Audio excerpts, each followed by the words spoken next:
Hello everyone, आज हम बात करेंगे वर्ग और वर्गमूल की। वर्गमूल जो होता है क्या होता है और वर्ग क्या होता है उसके बारे में हम बात करने वाले हैं। वर्ग की यदि मैं आपको परिभाषा बताऊं तो वर्ग जो होता है वो दो संख्याओं से मिलकर के बनता है और वो दो संख्या कैसी होती है, सेम होती है।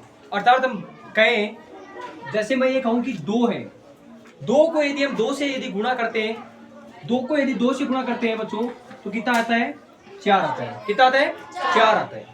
और यदि मैं 3 को यदि 3 से गुणा करूंगा तो कितना आएगा? 9 आएगा। और 4 को यदि मैं 4 से गुणा करूंगा तो कितना आएगा?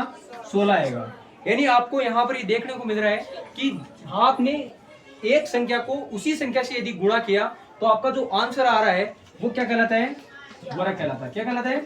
वर्ग कहलाता है। जैसे आपने एक संख्या 3 ली और उसी 3 को वापस आपने 3 से गुणा किया तो आपके पास जो आंसर आया वो आया क्या? 9 आया। तो जो 9 है वो क्या कहलाता है आपका? प्लीज वीडियो को सब्सक्राइब करें और बेल आइकन को दबाना ना भूलें। तो वो उसका जो आंसर है वो कितना आया? 16 आया। तो ये जो क्या कहलाएगा आपका? वर्ग कहलाएगा। क्या कहलाएगा? वर्ग कहलाएगा। तो वर्ग की हम परिभाषा क्या दे सकते हैं कि एक ही संख्या को उसी संख्या से यदि हम वापस गुणा करें तो वो क्या कहलाएगा? वर्ग कहलाएगा। क्या कहलाएगा? वर्ग कहलाएगा। ठीक है ना। अब वो वर्ग मूल क्या होता है, लेकिन वर्ग मूल से पहले हमें वर्ग निकालना सीख लेते हैं। आज मैं आपको 1 से लेकर के 100 तक वर्ग सिखाऊंगा कैसे हमें निकालते हैं। ठीक है ना। तो हमारे को वर्ग देखने हैं। सबसे पहले हमें शुरू से देखते हैं कि आपके पास है, अरे 1 का वर्ग कितना होता है? 1 को यदि 1 से गुणा करते हैं तो कितना आता है? 1 आता है। 2 को यदि 2 से गुणा करते हैं तो कितना आता है? 4। और 3 को यदि 3 से गुणा करें तो कितना आता है? 9 आता है। 4 को यदि 4 से मैं गुणा करूं तो कितना आएगा? 16। इसी प्रकार 5 को यदि मैं 5 से करूं तो 25। 6 को यदि 6 से गुणा करूं तो 36। और 7 को यदि मैं 7 से करूं तो 49। और इसी प्रकार 8 को यदि मैं 8 से गुणा करूं तो 62। और 9 को यदि 9 से गुणा करें तो 81। और यदि 10 को 10 से गुणा करें तो 100। कितना है? 100। ये हमारी प्रोसेस रहती है। अब हमारे को 10 तक तो याद करने ही करने, क्योंकि ये तो नॉर्मल हमारे को आ जाते हैं, है ना। अब 10 से हम आगे सीखते हैं। 11 से लेकर के मैं आज 99 तक आपको क्या सिखाऊंगा? वर्ग सिखाऊंगा।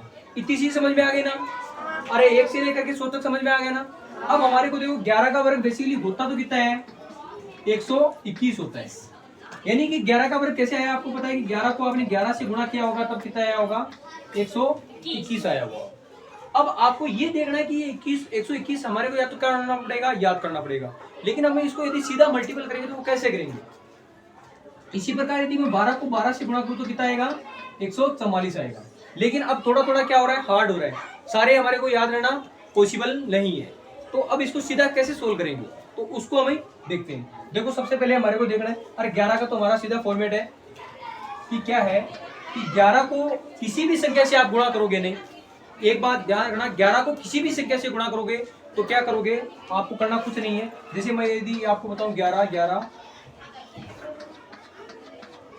को आपने 12 से किया, आपने 15 से किया, आपने 25 से किया, आपने 36 से किया और आपने मान लो 28 से कर दिया। ठीक है ना। क्या कर दिया? 28 से कर दिया। अब नीचे बढ़ जाओ। क्या कर दिया? 28 से। तो देखो यहाँ पर करना क्या है, आपको कुछ नहीं करना। मैंने क्या बताया आपको? 11 से जब भी गुणा करते हैं ना तो कैसे करना है। देखो इधर कितना है? 12। इधर कितना है? 11। और जब 11 से गुणा करते हैं तो आपको करना कुछ नहीं है। जहां 11 लिखा हुआ है उसके सामने क्या लिखा हुआ है? 12। तो 12 को आपको यहाँ पर लिखना है। लिख दिया। अब 12 यहाँ पर लिख दिया। ये गुणा किससे हो रहा है? 11 से गुणा हो रहा है। तो 2 और 1 का योग कितना होता है? कितना होता है? 3। तो यही इसका क्या हुआ? आंसर हुआ। अब देखो हम करके देखते हैं एक बार। 12 को यदि 11 से गुणा करें तो कितना होगा? 2 और 1 और 2 और 1, तो इसका योग कितना हुआ? 132 हुआ ना। ऐसे ही हम दूसरा करते हैं। देखो 11 को यदि मैं 15 से गुणा करूंगा तो इधर कितना लिखूंगा? 1 और 5। अब 11 से गुणा हो रहा है नहीं तो हमारे को क्या करना पड़ेगा? 5 और 1 का योग करना पड़ेगा। कितना हुआ? 6। कितना आंसर है इसका? 165। इसी प्रकार 11 और 25 को क्या लिखूंगा यहाँ पर? 2 और 5। 11 से गुणा नहीं तो इसका योग कितना होगा दोनों का? 7। तो ये 7 इसका आंसर हो गया। इसी प्रकार ये कितना लिखूंगा मैं यहाँ पर? 3 और 6। तो 6 और 3 का योग कितना हुआ? 9। कितना हुआ? 9 हुआ। ये भी समझ में आया ना। इसके बाद में आपके पास है 11 गुना 28। तो यहाँ पर मैंने 2 लिखा और यहाँ पर कितना लिखा। यहाँ पर देखना 8 और 2 का योग कितना हो रहा है 10 हो रहा है। तो 10 तो हम नहीं लिख सकते नहीं, तो हमारे को यहाँ पर लिखनी पड़ेगी 0। क्या लिखनी पड़ेगी 0। और हासिल कितनी बची 1, और वो हासिल हम इस अगले वाले में जोड़ देंगे। तो 2 और 1 कितने हुए 3 हुए। समझ में आएगी ये प्रोसेस। आई ना। एक बार और देख लो, जैसे 11 को मान लो आप 48 से गुणा करो, है ना।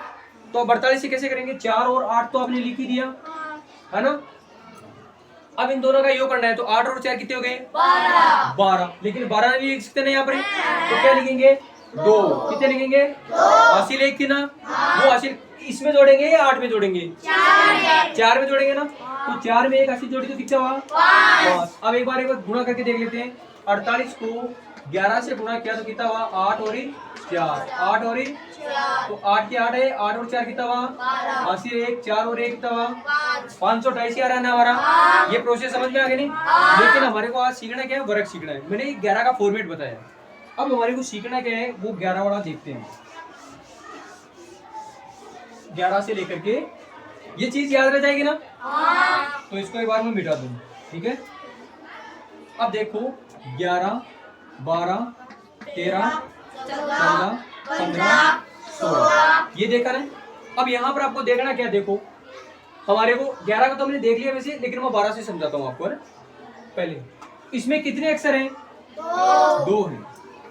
कितने हैं 2। अब इसमें ये होता है इकाई का अंक। क्या होता है और ये क्या होता है इकाई का अंक होता है। क्या होता है अब इकाई का जो अंक है वो 2 है। क्या है 2। और मैंने वर्ग की क्या परिभाषा बताई, यानी सेम संख्या को गुणा करना। यानी 2 को यदि 2 से गुणा करें तो 4 आता है। ये क्या कहलाता है, ये जो 4 है वो क्या कहलाता है वर्ग कहलाता है। तो यहाँ पर जो 2 है नहीं, उसको आपको पहले क्या करना है वर्ग करना है। क्या करना है, तो कितना हुआ 2 का वर्ग कितना हुआ 4। अरे 1 से 10 तक तो वर्ग सबको याद है नहीं, अरे तो 2 का वर्ग कितना हुआ 4। प्लीज़ वीडियो को सब्सक्राइब करें और बेल आइकन को दबाना ना भूलें।